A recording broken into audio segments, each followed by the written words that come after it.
അസ്സലാമു അലൈക്കും. എല്ലാവർക്കും ജാസ്മിസ് ഹോം വേൾഡിലേക്ക് സ്വാഗതം. ഇന്ന് ഞാൻ വന്നിരിക്കുന്നത് തേങ്ങ ചേർക്കാതെ വളരെ കുറഞ്ഞ ഇൻഗ്രീഡിയൻസ് വെച്ചിട്ട് നമുക്ക് തയ്യാറാക്കിയെടുക്കാൻ പറ്റുന്നൊരു പെർഫെക്റ്റ് ആയിട്ടുള്ള വെള്ളയപ്പത്തിൻ്റെ റെസിപ്പി ആയിട്ടാണ്. ഒട്ടും വൈകാതെ തന്നെ നമുക്ക് വീഡിയോയിലേക്ക് കടക്കാം. ഞാനിവിടെ 1.5 ഗ്ലാസ് അരിയാണ് എടുത്തിട്ടുള്ളത്. ഇത് ഞാൻ 4 മണിക്കൂർ വെള്ളത്തിൽ കുതിർത്ത് വെച്ചതിന് ശേഷം നന്നായിട്ട് കഴുകി വൃത്തിയാക്കി വെച്ചിട്ടുള്ളതാണ്. നമ്മൾ അരി വെള്ളത്തിൽ കുതിർത്ത് വെക്കുന്ന സമയത്ത് ഒരുപാട് സമയം നമ്മൾ കുതിർത്ത് വെക്കാൻ പാടില്ല. മാക്സിമം ഒരു 6-7 മണിക്കൂർ നമുക്ക് കുതിർത്ത് വെക്കാം. അതിൽ കൂടുതൽ സമയം നമ്മൾ കുതിർത്ത് വെക്കുകയാണെങ്കിൽ നമ്മുടെ വെള്ളയപ്പം നല്ല സോഫ്റ്റായിട്ട് അതേപോലെ നല്ല പെർഫെക്റ്റായിട്ട് നമുക്ക് കിട്ടില്ല. ഇനി നമ്മൾ വെള്ളയപ്പം ഉണ്ടാക്കുമ്പോൾ ശ്രദ്ധിക്കേണ്ട ഒരു കാര്യം, നമ്മൾ ഏത് പാത്രത്തിലാണോ അരി എടുക്കുന്നത് അതേ ഒരു പാത്രത്തിൽ തന്നെ ബാക്കി എല്ലാ ഇൻഗ്രീഡിയൻസും എടുക്കുക. നമുക്ക് കറക്റ്റായിട്ടുള്ളൊരു മെഷർമെൻറ്റ് കിട്ടാൻ വേണ്ടിയിട്ടാണ് ഇതേപോലെ ചെയ്യുന്നത്. കറക്റ്റായിട്ടുള്ള മെഷർമെൻറ്റ് നമ്മൾ ഫോളോ ചെയ്താൽ മാത്രമേ നമുക്ക് നല്ല പെർഫെക്റ്റായിട്ട് വെള്ളയപ്പം ഉണ്ടാക്കിയെടുക്കാൻ സാധിക്കൂ. ഞാനിവിടെ അരി ഒരു മിക്സിയുടെ ജാറിലേക്ക് മാറ്റിയിട്ടുണ്ട്. ഇനി നമുക്കിതിലേക്ക് ചേർത്ത് കൊടുക്കേണ്ടത് ചോറാണ്. ഞാനിവിടെ സാധാരണ വെള്ള ചോറാണ് എടുത്തിട്ടുള്ളത്. മട്ടരിയുടെ ചോറ് വേണമെങ്കിലും നമുക്കിതിലേക്ക് ചേർത്ത് കൊടുക്കാം.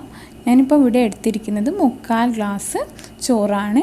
അതായത് നമ്മൾ അരി എത്രയാണോ എടുക്കുന്നത് അതിൻ്റെ പകുതി വേണം നമ്മൾ ഇതിലേക്കുള്ള ചോറ് എടുക്കാനായിട്ട്. ഇനി നമുക്കിത് മിക്സിയുടെ ജാറിലേക്ക് മാറ്റാം. ഇനി നമുക്കിതിലേക്ക് വേണ്ടത് വെള്ളമാണ്. ഞാൻ ഈ ഒരു ഗ്ലാസ്സിലാണ് അരി എടുത്തിരുന്നത്. ഈ ഒരു ഗ്ലാസ്സിന് 1.5 ഗ്ലാസ് അരി എടുത്തപ്പോൾ ഇതിലേക്ക് ഞാൻ ചേർത്ത് കൊടുക്കുന്നത് 1.25 ഗ്ലാസ് വെള്ളമാണ്. 1.5 ഗ്ലാസ് അരിക്ക് 1.25 ഗ്ലാസ് വെള്ളം. ഓക്കെ, പക്ഷേ നമ്മൾ ആദ്യം തന്നെ 1.25 ഗ്ലാസ് വെള്ളം ഒഴിച്ച് കൊടുത്തിട്ട് ഇത് അടിച്ചെടുക്കാൻ പാടില്ല.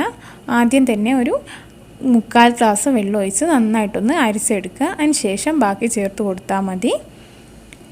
പിന്നെ നമ്മൾ ശ്രദ്ധിക്കേണ്ട ഒരു കാര്യം, നമ്മളിത് അടിച്ചെടുക്കുമ്പോൾ ആദ്യത്തെ 1 മിനിറ്റ് മിക്സിയുടെ ബാക്ക് ബട്ടൺ പ്രസ് ചെയ്തിട്ട് അടിച്ചെടുക്കുക. അപ്പോൾ നമുക്ക് പെട്ടെന്ന് തന്നെ അരിഞ്ഞു കിട്ടും. ഇനി ഞാനിതൊന്ന് അരിച്ചെടുത്തിട്ട് കാണിക്കാം.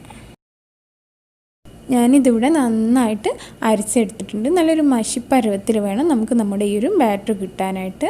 നമ്മളിതൊരു കൈ വെച്ചൊന്ന് തൊട്ട് നോക്കുമ്പോൾ നമ്മുടെ കയ്യിലൊന്നും ചെറിയ തരിയൊന്നും തടയാൻ പാടില്ല. ആ രീതിയിൽ വേണം നമ്മളിത് അരിച്ചെടുക്കാനായിട്ട്. ഇനി നമുക്കിതൊരു പാത്രത്തിലേക്ക് മാറ്റാം. നമ്മുടെ വെള്ളയപ്പത്തിൻ്റെ ബാറ്റർ ഞാനിവിടെ ഒരു പാത്രത്തിലേക്ക് മാറ്റിയിട്ടുണ്ട്. ഞാനിതിലേക്ക് ആകെ ഒഴിച്ച് കൊടുത്തിട്ടുള്ളത് 1.25 ഗ്ലാസ് വെള്ളമാണ്. മിക്സിയിൽ നമ്മുടെ അരിയൊക്കെ അടിച്ചെടുക്കാനായിട്ട് ഞാൻ 1 ഗ്ലാസ് വെള്ളം ആകെ ഒഴിച്ച് കൊടുത്തു. ബാക്കി ഞാൻ നമ്മുടെ ബാറ്ററൊക്കെ മിക്സിയുടെ സൈഡിലൊക്കെ നന്നായിട്ട് പറ്റി പിടിച്ച് എടുക്കുന്നുണ്ടാവും. അതൊക്കെ ഒന്ന് ഇളക്കിയെടുക്കാനായിട്ട് ബാക്കി 1/4 ഗ്ലാസ് വെള്ളം കൂടി ഒഴിച്ച് നന്നായിട്ട് ഇളക്കിയെടുത്ത് ഈ ഒരു ബാറ്ററിലേക്ക് ഒഴിച്ച് കൊടുത്തിട്ടുണ്ട്. അപ്പോൾ മൊത്തം 1.25 ഗ്ലാസ് വെള്ളം. അപ്പോൾ നിങ്ങൾ എടുക്കുന്ന അരിയുടെ അളവിനൊക്കെ അനുസരിച്ച് ഇതിലൊക്കെ മാറ്റം വരുത്തണം. ഇനി നമുക്ക് ഈ ഒരു ബാറ്ററിലേക്ക് ഈസ്റ്റ് ചേർത്ത് കൊടുക്കണം. അപ്പോൾ ഞാനിവിടെ 2 ടേബിൾ സ്പൂൺ ഇളം ചൂടുള്ള വെള്ളം എടുത്തിട്ടുണ്ട്. അതിലേക്ക് നമുക്ക് 1 ടീസ്പൂൺ ഈസ്റ്റ് ചേർത്ത് കൊടുക്കാം. നമ്മുടെ വെള്ളയപ്പം നല്ല സോഫ്റ്റായിട്ട് കിട്ടാൻ വേണ്ടിയിട്ടാണ് ഇതിലേക്ക് ഈസ്റ്റ് ചേർത്ത് കൊടുക്കുന്നത്. ഇനി ഇതിലേക്കൊരു 3/4 ടേബിൾ സ്പൂൺ പഞ്ചസാര ചേർത്ത് നന്നായിട്ടൊന്ന് മിക്സ് ചെയ്തെടുക്കാം. നമുക്ക് വേണമെങ്കിൽ ഈ ഒരു ഈസ്റ്റും പഞ്ചസാരയും ഒരു 8 മണിക്കൂർ കഴിഞ്ഞതിന് ശേഷം മിക്സ് ചെയ്തിട്ട് നമ്മുടെ ബാറ്ററിലേക്ക് ഒഴിച്ച് കൊടുക്കാം. അതിന് ശേഷം വീണ്ടും 1 മണിക്കൂർ കഴിഞ്ഞതിന് ശേഷം നമുക്ക് വെള്ളയപ്പം ചുട്ടെടുക്കാവുന്നതാണ്. നല്ല ചൂടുള്ള കാലാവസ്ഥയാണെങ്കിൽ നമുക്ക് ഇതേപോലെ ചെയ്യാം. തണുത്ത കാലാവസ്ഥയാണെങ്കിൽ നമ്മൾ രാത്രി തന്നെ ഒരു 8 മണിക്കൂർ മുമ്പ് തന്നെ ഈസ്റ്റും പഞ്ചസാരയും ഒക്കെ മിക്സ് ചെയ്ത് ഈ ഒരു ബാറ്ററിലേക്ക് ഒഴിച്ച് കൊടുക്കണം. അല്ലെങ്കിൽ നമുക്ക് ഫെർമെൻ്റായിട്ട് കിട്ടില്ല. ഞാനിതിവിടെ നന്നായിട്ട് മിക്സ് ചെയ്തെടുത്തിട്ടുണ്ട്. ഇനി നമുക്കിതൊരു 5 മിനിറ്റ് ഇതൊന്ന് അടച്ച് വെച്ച് കൊടുക്കാം. അപ്പോഴേക്കും നമ്മുടെ ഈസ്റ്റൊക്കെ നന്നായിട്ട് അങ്ങ് പൊങ്ങി വരും. 5 മിനിറ്റ് കഴിഞ്ഞിട്ടുണ്ട്. അപ്പോൾ നമ്മുടെ ഈസ്റ്റ് ഇവിടെ നന്നായിട്ട് പൊങ്ങി വന്നിട്ടുണ്ട്. ഇനി നമുക്ക് നമ്മുടെ ബാറ്ററിലേക്ക് ഈ ഒരു മിക്സ് ഒഴിച്ച് കൊടുക്കാം. ഇനി ഇത് നമുക്ക് നന്നായിട്ടൊന്ന് മിക്സ് ചെയ്തെടുക്കാം. അപ്പോൾ നമ്മുടെ വെള്ളയപ്പത്തിൻ്റെ കൺസിസ്റ്റൻസി ഒരുപാട് തിക്കും അല്ല, എന്നാൽ ഒരുപാട് ലൂസും അല്ല. അപ്പോൾ ഞാൻ പറഞ്ഞ ആ ഒരു അളവ് നിങ്ങൾ കറക്റ്റായിട്ട് ഫോളോ ചെയ്യണം. നമ്മുടെ ഈ ഒരു ബാറ്റർ ഒരുപാട് കട്ടിയായി പോയാൽ നമ്മുടെ വെള്ളയപ്പം സോഫ്റ്റായി കിട്ടില്ല. അതേപോലെ ബാറ്റർ ലൂസായി പോയാലും വെള്ളയപ്പം സോഫ്റ്റായിട്ട് കിട്ടില്ല. കറക്റ്റായിട്ടുള്ള മെഷർമെൻറ്റ് എടുത്താൽ മാത്രമേ നമുക്ക് നല്ല സോഫ്റ്റായിട്ടുള്ള വെള്ളപ്പം കിട്ടുള്ളൂ. ഇനി നമുക്കൊരു 8 മണിക്കൂർ ഇതൊന്ന് ഫെർമെൻറ്റ് ചെയ്യാനായിട്ട് വെക്കാം. 8 മണിക്കൂർ കഴിഞ്ഞിട്ടുണ്ട്. അപ്പോൾ നമ്മുടെ ബാറ്റർ ഇവിടെ നന്നായിട്ട് തന്നെ പൊങ്ങി വന്നിട്ടുണ്ട്, നിങ്ങൾക്ക് കാണാൻ പറ്റുന്നുണ്ടാവും. ഇനി നമുക്കിതിലേക്ക് 2 ടേബിൾ സ്പൂൺ വെളിച്ചെണ്ണ ഒഴിച്ച് കൊടുക്കാം. നമ്മുടെ വെള്ളയപ്പം നല്ല സോഫ്റ്റായിട്ട് കിട്ടാൻ വേണ്ടിയിട്ടാണ് ഇതിലേക്ക് വെളിച്ചെണ്ണ ഒഴിച്ച് കൊടുക്കുന്നത്. ഇത് മറക്കാതെ തന്നെ നിർബന്ധമായിട്ടും നിങ്ങൾ ഒഴിച്ച് കൊടുക്കണം. ഇനി നമുക്ക് നന്നായിട്ടൊന്ന് മിക്സ് ചെയ്തെടുക്കാം. ഞാനിതിവിടെ നന്നായിട്ട് മിക്സ് ചെയ്തെടുത്തിട്ടുണ്ട്. ഇനി നമുക്കിതിലേക്ക് ആവശ്യത്തിന് ഉപ്പ് ചേർത്ത് കൊടുക്കാം.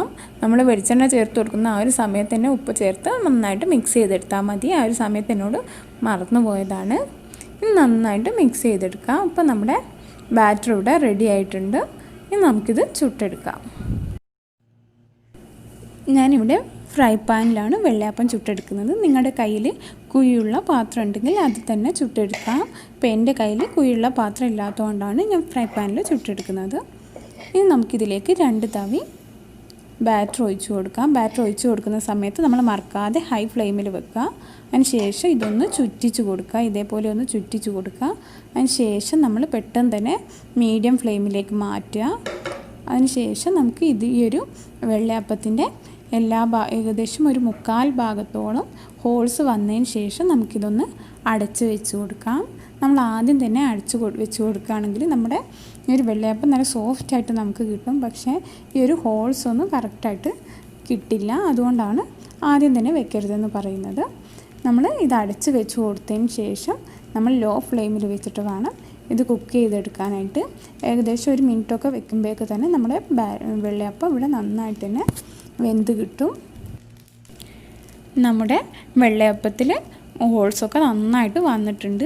ഇനി നമുക്ക് ഇതൊന്ന് അടച്ച് വെച്ച് കൊടുക്കാം. അടച്ച് വെച്ച ഉടനെ തന്നെ നമ്മൾ ലോ ഫ്ലെയിമിലേക്ക് മാറ്റിയിട്ട് ഒരു 2 മിനിറ്റ് കുക്ക് ചെയ്തെടുക്കാം. അപ്പോഴേക്ക് തന്നെ നന്നായിട്ട് തന്നെ ഇത് വെന്ത് വന്നിട്ടുണ്ടാവും. ഇനി നമുക്കൊരു 2 മിനിറ്റ് വെയിറ്റ് ചെയ്യാം. ഇപ്പോൾ ഇവിടെ 2 മിനിറ്റ് കഴിഞ്ഞിട്ടുണ്ട്. നമുക്കിനി അടുപ്പൊന്ന് തുറന്ന് നോക്കാം. അപ്പോൾ നമ്മുടെ വെള്ളയപ്പം ഇവിടെ റെഡി ആയിട്ടുണ്ട്. നമുക്കിതൊന്ന് കോരിയെടുക്കാം. അപ്പോൾ നമ്മുടെ വെള്ളയപ്പം വളരെ സോഫ്റ്റായിട്ട് ഇവിടെ വന്നിട്ടുണ്ട്. അപ്പോൾ നിങ്ങൾക്ക് കാണുമ്പോൾ തന്നെ മനസ്സിലാവുന്നുണ്ടാവും വളരെ സോഫ്റ്റാണ്. അതേപോലെ തന്നെ വളരെ ടേസ്റ്റി ആയിട്ടുള്ളൊരു വെള്ളയപ്പമാണിത്. നമ്മൾ തേങ്ങ ചേർത്ത് കൊടുത്തിട്ടില്ലെങ്കിലും ഈ ഒരു വെള്ളയപ്പത്തിൽ നല്ല ടേസ്റ്റ് തന്നെയാണ്. ഇപ്പോൾ ഇതിൻ്റെ അടിഭാഗമൊന്നും കരിഞ്ഞു പോയിട്ടൊന്നുമില്ല. നല്ല പെർഫെക്റ്റായിട്ട് നമുക്ക് കിട്ടിയിട്ടുണ്ട്. നമ്മൾ വെള്ളയപ്പം ചുടുമ്പോൾ എപ്പോഴും ആദ്യം ഹൈ ഫ്ലെയിമിൽ വെക്കുക, പിന്നെ മീഡിയം ഫ്ലെയിമിൽ വെക്കുക, പിന്നെ ലോ ഫ്ലെയിമിൽ വെക്കുക.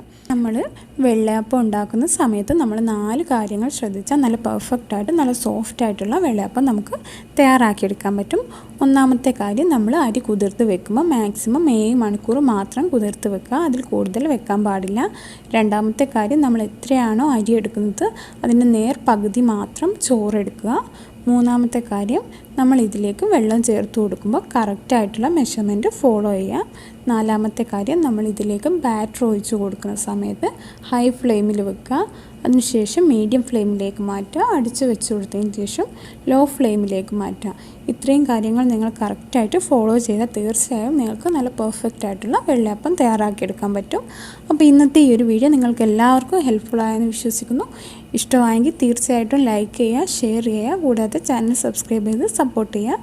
വീണ്ടും മറ്റൊരു റെസിപ്പിയായിട്ട് നമുക്ക് കാണാം. താങ്ക്